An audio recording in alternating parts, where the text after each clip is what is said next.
তোমাদের সবাইকে আমাদের এই শিক্ষাঙ্গনে স্বাগত। আজকে আমাদের শিক্ষাঙ্গনে আলোচনার বিষয় ভয়েস চেঞ্জ, প্রেজেন্ট কন্টিনিউয়াস টেন্সে, অ্যাসার্টিভ ও ইন্টারোগেটিভে। চলো শুরু করা যাক দেরি না করে। দেখো, আমি আগে ভাগেই কয়েকটি শব্দ লিখে রেখেছি, ঠিক আছে? যেমন V1 মানে প্রেজেন্ট ভার্ব, V2 মানে পাস্ট ভার্ব, V3 মানে পাস্ট পার্টিসিপল। আমি এর আগের ভিডিওগুলোতে বলে রেখেছি যে উত্তর V3-তে হবে। প্রশ্ন V1, V2, V3 যাতেই প্রশ্ন হোক না কেন উত্তর সর্বদাই V3-তে হবে, ঠিক আছে? দেখো, মনে রাখতে হবে যে আই হলে মি হবে, হি হলে হিম হবে, সি সমান হার হবে, দে সমান দেম হবে, উই সমান আজ হবে, রাম সমান রাম হবে, ইট সমান ইট হবে। অতএব এটা হলে, অর্থাৎ এগুলি হলে এটা হবে, ঠিক আছে? বা এটা হলে এটা হবে। বোঝা গেল? ঠিক আছে, আমি আরো একটা লিখছি। দেখো, যেমন দেখো পাস্ট কন্টিনিউয়াসের ক্ষেত্রে ওয়াজ আর ওয়ার হয়ে থাকে, ঠিক আছে? একটার ক্ষেত্রে ওয়াজ একের থেকে বেশি হলে পরে ওয়ার। কোনটা? অবজেক্ট যদি একের থেকে বেশি হয় ওয়ার হবে, অবজেক্ট যদি একের থেকে বেশি না হয় তাহলে ওয়াজ হবে। কখন? যখন অবজেক্ট সাবজেক্টের জায়গায় বসবে, ঠিক আছে? আমি দেখে দিচ্ছি, তুমি দেখতে থাকো, দেখো বুঝতে পারবে। তাছাড়া মনে রাখতে হবে কি করতে হবে, দেখে নাও। যেমন আমরা লিখছি এখানে একটা গোয়িং, ঠিক আছে? লিখলাম গোয়িং, হ্যাঁ? এটাকে মনে রাখতে হবে যে আইএনজি বাদ দিলে এটা V1 রয়ে গেল, আইএনজি বাদ দিলে V1 রয়ে গেল। দেখে নাও কি হচ্ছে তাহলে পরে।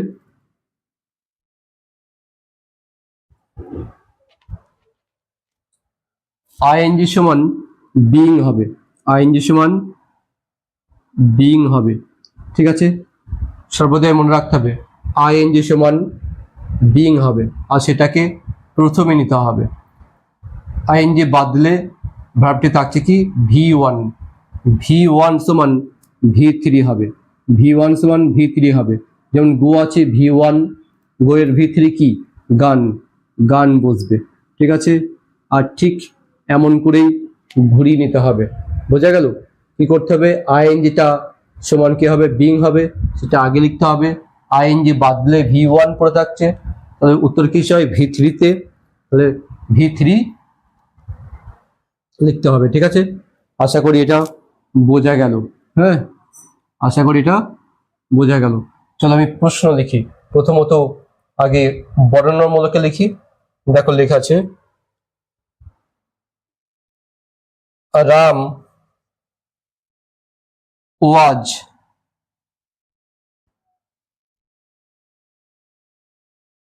Reading a story book.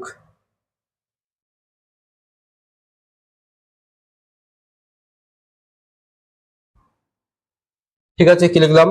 Ram was reading a story book. তাহলে ভার্বের ডান দিকের অংশ হলো কি? অবজেক্ট। ভার্ব কোনটা? এটা হলো কি? মেন ভার্ব, ঠিক আছে? তাহলে ভার্বের ডান দিকের অংশ হলো কি? অবজেক্ট। দেখো আমি লিখে দেখাচ্ছি কি আসছে।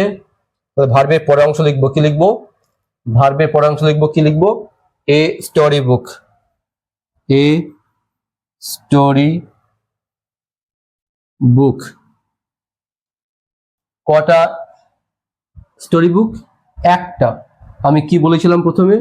যে অবজেক্ট যদি একটা হয়, তাহলে এখন দেখো এই অবজেক্ট কি হচ্ছে? একটা। একটা কি করছে? দেখো সাবজেক্টের জায়গায় বসে গেল। তাহলে একটা হলে কি হবে বলেছি? একটা হলে ওয়াজ বসবে, তাহলে আমি ওয়াজ বসিয়ে দিলাম। দেখো, এই নয় যে এখানে ওয়াজ আছে বলে আমি ওয়াজ বসালাম, ঠিক আছে? এখানেও ভেবে নাম রাম একটা, তাই এখানে কি হয়েছে? এখানেও ওয়াজ বসেছে। এখানে একটা বই, তাই এখানে ওয়াজ বসেছে। যদি একের থেকে বেশি হতো তাহলে কিন্তু অয়ার বসতো, আমি সেটাও দেখাবো। তাহলে দেখে নাও আমি কি বলেছি, এটাকে ভেঙে নিতে হবে, আইএনজি নিতে হবে, তাই না? আইএনজি সমান কি বসবে? আইএনজি সমান বিং বসবে। তাহলে এখানে কি আছে দেখো, এই আইএনজি সমান কি লিখলাম? আমি বিং লিখলাম। পড়ে রইল কি? V1, ঠিক আছে? V1 এর V3 কি? দেখো V1, V2, V3। উত্তর কি সব বলেছিলাম? V3-তে। তাহলে আমি V3 লিখে দিচ্ছি, যদিও এই তিনটে একই, V3। হ্যাঁ, তাহলে কি দাঁড়ালো দেখো, আমার কিন্তু এই পর্যন্ত কাজ হয়ে গেল। পড়ে রইল কে? রাম।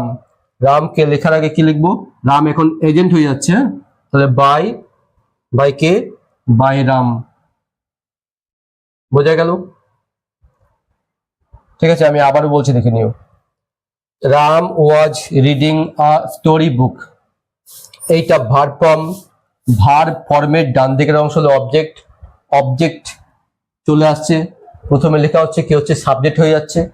তাহলে আ স্টোরি বুক কটি? একটা। তার জন্য কি বসছে দেখো, একটা হলে ওয়াজ বসবে। আমি প্রথমে বলে গেছিলাম যে একটা হলে ওয়াজ বসবে, ওয়াজ বসিয়ে দিলাম। আমি এখানে বলেছিলাম আইএনজি টাকা নিতে হবে, আইএনজি সমান কি বসে? বিং। তবে আইএনজি রয়েছে, বিং লিখলাম। পুরো রইল কি? V1। এখানে হচ্ছে পুরো রইল V1, যদিও রেড তাই না, তো তিনটে একই রয়েছে। তাহলে V1 রয়েছে, রেড তাহলে কি লিখবো? আমি রেড লিখে দিলাম। এখন রইল কে? রাম। রামকে লেখার আগে লিখলাম বাই রাম। বোঝা গেল? আমি আর একটা লিখছি, দেখে নাও।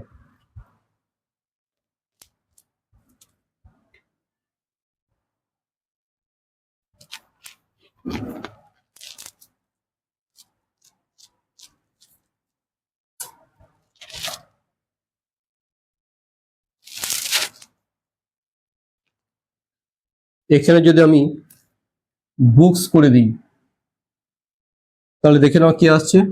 এটা কিন্তু একের থেকে বেশি হয়ে যাচ্ছে। হ্যাঁ, তাহলে আমি কি লিখতে পারি? Story books. স্টোরি বুকস কতগুলি? একের থেকে বেশি। একের থেকে বেশি হলে কি বলেছিলাম? একের থেকে বেশি হলে একের থেকে বেশি হলে অয়ার হবে বলেছিলাম। তাহলে আমি এখন কি লিখবো? অয়ার লিখবো। একই রকম ভাবে আইএনজি সমান কি হবে? বিং।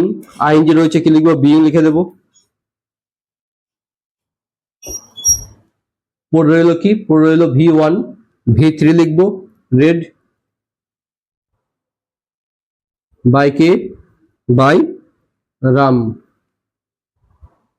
বোঝা গেল? এটা হলো কি? বর্ণনামূলক। ঠিক এমন ভাবেই সলভ করতে হবে।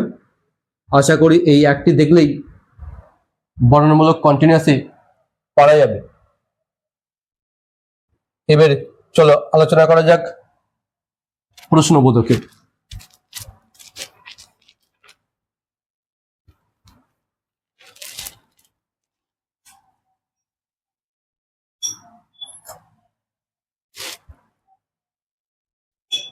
দেখো আমি লিখছি, হ্যাঁ, যেমন সুমনা।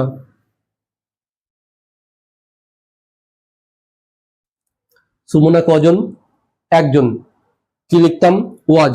কিন্তু এখন এই ডান দিকে ওয়াজ লেখার পরিবর্তে আমি ওয়াজটাকে বা দিকে লিখে দিলাম। তাহলে ওয়াজ সুমনা রাইটিং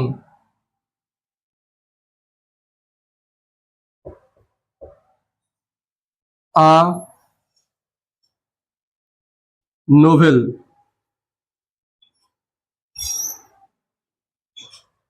দেখো, সাবজেক্টের ডান দিকে যে অজ্ঞানের ভাবটা বসে সেইটাকে আমি বাঁ দিকে বসিয়ে দিলাম। সাবজেক্টের ডান দিকে এই অক্সিলারি ভাবটা বসতো, কিন্তু সেটাকে না বসিয়ে আমি কি করছি? বাঁ দিকে বসিয়ে দিয়েছি। অতএব এটা প্রশ্নবোধক হয়ে গেছে। বোঝা গেল? এবার দেখো, তোমরা যদি সহজে না বুঝতে পারো তাহলে কি করবে? এই ওয়াজটাকে মনে মনে ভেবে নেবে এইখানে আছে। ঠিক আছে, এখন যদি আমি এটার উত্তর তৈরি করি কেমন হবে দেখে নাও। তাহলে আমি কি বললাম? যে ওয়াজটা ভেবে নাও সাবজেক্টের ডান পাশে রয়েছে। তাহলে কি আছে দেখে নিও। এ নোভেল, এ নোভেল।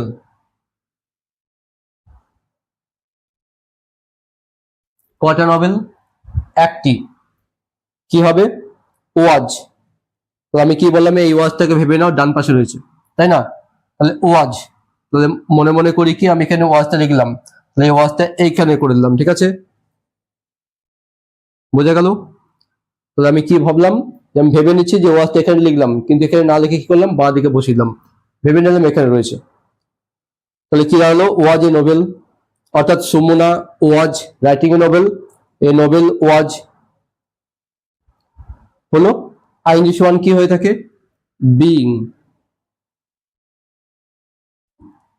ঠিক আছে, আইএনজি সমান কি হয়ে থাকে, বিইং। বিইং বসে গেল, পড়ে এলো কি ভি1। দেখো তোমাদেরকে মনে রাখতে হবে, যদি কোনো ভার্ব ই ভাওয়েল দিয়ে শেষ হয়, সেই ভার্বের সঙ্গে যদি আইএনজি অর্থাৎ আই ভাওয়েল যুক্ত হয়, তাহলে মূল ভার্বের ই ভাওয়েলটা বাদ চলে যায়। ঠিক আছে, তাই এখানে বাদ গেছে, অর্থাৎ পড়ে রইল কি রাইট। রাইটের 3 নম্বর ফর্ম কি, রিটেন। তাহলে কি লিখবো, রিটেন। ঠিক আছে, পড়ে রইল কে, সুমন। তাহলে আমি কি করব, বাই সুমন। বোঝা গেল? দেখো আমি আরেকবার বলছি, আমি লিখেছি ওয়াজ Suman writing a novel, was Suman writing a Nobel. যদি তোমরা এই প্রশ্নবোধকটাকে না বুঝতে পারো, তাহলে তোমরা ভেবে নেবে যে ওয়াজটা সুমনের ডান দিকে রয়েছে, তোমরা ভাবনায় নিয়ে আসবে। এবার উত্তর করার সময় কি করবে, ভার্বের ডান দিকের অংশ অবজেক্ট, অবজেক্ট সাবজেক্ট হয়ে যাবে, এ নোবেল লিখে দিলে। নোবেল কটা, একটা, একটা হলে কি বসবে, ওয়াজ। এই ওয়াজটাকে তোমরা মনে মনে ভাববে এখানে লিখছি, কিন্তু সেটা না লিখে কি করবে, যে এখানে লিখে দিয়ে ভাববে এখানে মনে মনে এখানে লেখা হলো। বোঝা গেল? ওয়াজটা কি করলে, এখানে লিখতে হতো, কিন্তু সেটা কি করলে, ওয়াজটা এখানে লিখতে হতো, কিন্তু সেটা কি করলে বলতো, সেটাকে তুমি বাঁ দিকে লিখে দিলে, ভাবলে এখানেই আছে। ঠিক আছে, আইএনজি সমান কি বসবে, বিং। বিং লেখা হলো, পড়ে রইল কি ভি1, উত্তর কি হয় ভি3 তে, ভি3 লিখে দিলাম কি রিটেন। রইল কে, সুমন, বাই সুমন। বোঝা গেল? আমি আরো একটা লিখছি,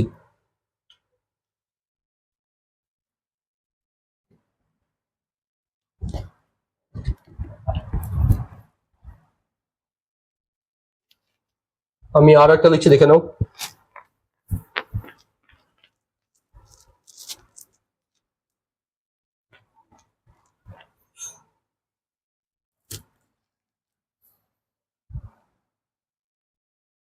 দেখো যদি লিখি টম, তাহলে was Tom, was Tom, was Tom buying, BUYING, buying pens. দেখো এটা কি করলাম বলতো, এটা প্রশ্নবোধক হলো। এই টমের পাশে কিন্তু এই ওয়াজটা বসতো, কিন্তু আমি এই ওয়াজটাকে বাঁ দিকে দেওয়ার জন্য কিন্তু প্রশ্নবোধক হয়ে গেল। ঠিক আছে, উত্তরটা দেখে নাও কি হচ্ছে।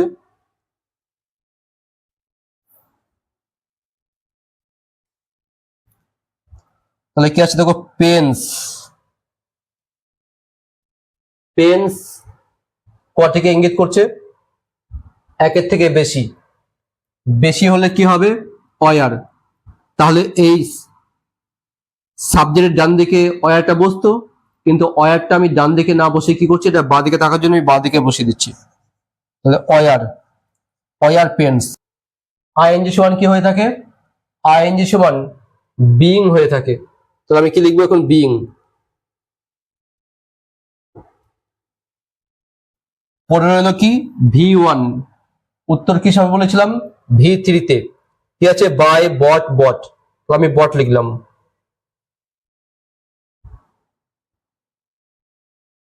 রইল কি টম, টম এখন কি এজেন্ট, তাহলে বাই টম। বোঝা গেল?